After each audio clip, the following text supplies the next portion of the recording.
Terrence, thank you so much for joining us here at SuperReturn International. 2,000 delegates are here. It's a record-breaking conference, so plenty of ideas knocking around. You are an innovative investor, if you like. What does that mean, and what ideas do you glean from this crowd? Right, well that's a couple of questions. Innovation for Pioneer means being 2-3 years ahead of the general financial investors who populate SuperReturn. That's tough because by definition the people here are in private equity and they all are ahead of the public markets and the general public.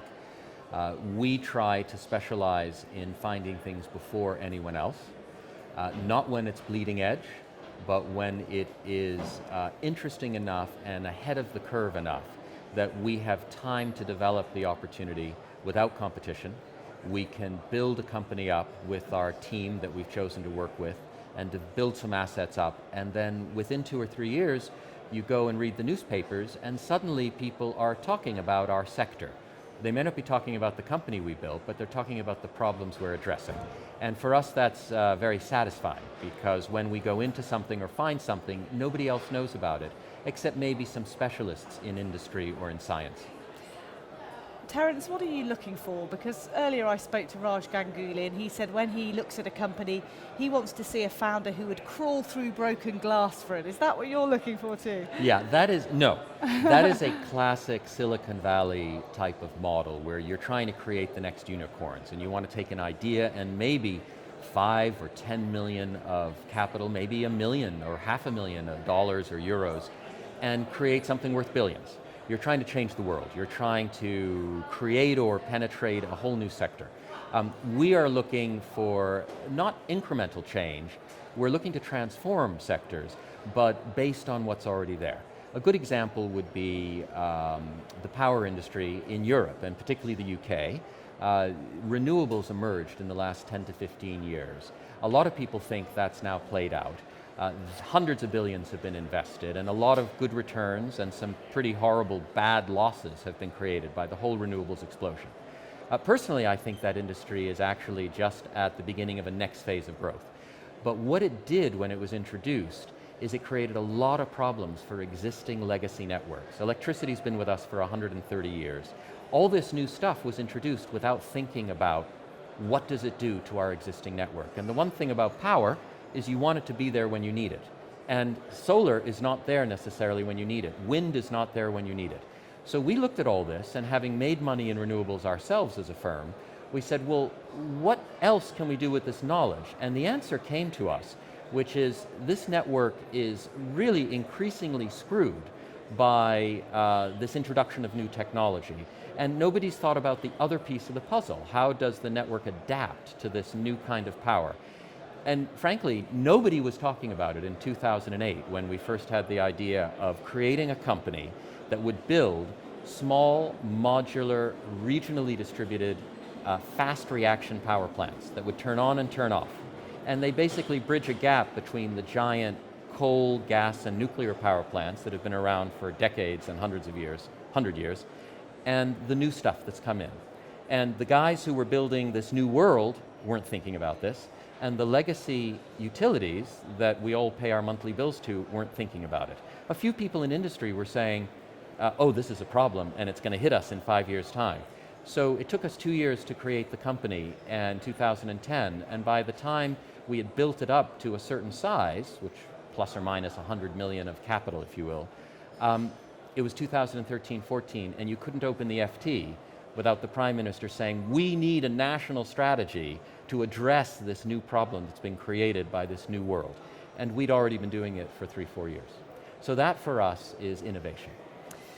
So that's your description of innovation. Other people describe it in different ways. I mentioned Eduardo Saverin to you earlier. We spoke to him and he talked about innovation in terms of a technological revolution or a information revolution, whatever it might be next. From what you said to me earlier, that's very different to how you see innovation. Just describe for me the difference between your approach and say his. I think there are a couple of kinds of innovation and they're all equally valid. They just get different results and you have to start in a different place. We don't want our CEO to crawl through glass. We want him to be building up networks and assets in a logical, good engineering way. Even if we're innovating, he needs to be doing it by the book. So the way we see innovation is, the world is changing. In information technology, robotics, electric cars, renewable power, all these things are happening in parallel. They each have a different impact, and a lot of those impacts you cannot predict, but some of them you can. And the people like Edward, who may be building those new types of companies and markets, aren't necessarily thinking about the impacts that they're going to have. In essence, what we do is we try to bridge the gap between the world as it is and these innovators who are creating new worlds. And a lot of problems can arise. I don't want to sound like I'm negative and it's all about problems. Sometimes it's opportunity. So I gave you an example of a problem where peaking power was needed to bridge the gap between traditional electricity and renewables. Let's take an example of electric cars. They're going to be ubiquitous. There are some predictions that say that by 2030, a third of all new cars will be renewable. By 2050, all of them will be renewable. It will be a fantastic world in terms of pollution, in terms of efficiency, in terms of noise, but it's going to create a lot of problems. How do you charge these things?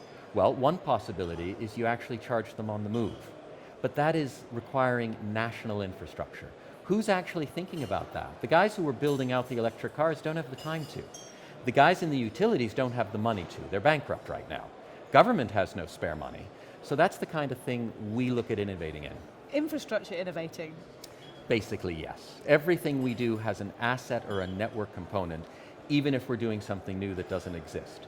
So you can have the wildest, craziest ideas that might be brilliant, but somebody's got to make it a reality and somebody's got to provide the infrastructure for these things to work within. It's boring and it doesn't have the sex appeal, but it definitely has the numbers. So for instance, batteries, that's another example. People are talking about transforming homes by putting batteries in them. We think it might actually be a lot smarter to already be in the home with some kind of a service, so that when batteries, which are not economic today, and if you invest in them today, you're taking a lot of risks and might lose a lot of money. When they are ready, and I don't know if that's in 2 years' time or 10 years' time, but when they are ready, we are ready with a whole bunch of points, whether it's in Germany or the UK or France, where we have customers who are receiving a service from us, and then batteries just becomes a nice add-on. Another example is big data and the whole IT revolution, and the fact that everyone has access to every bit of information around the world at all times through our phone. Well, very large companies haven't actually cracked that. In particular, again, legacy telecoms companies, legacy power companies. How often do you get from something you spend a lot of money on and a lot of time on, all your utility bills, how often do you get an interesting, innovative solution to a real problem? Do you know what you're spending on in power? Of course not, you don't. Why?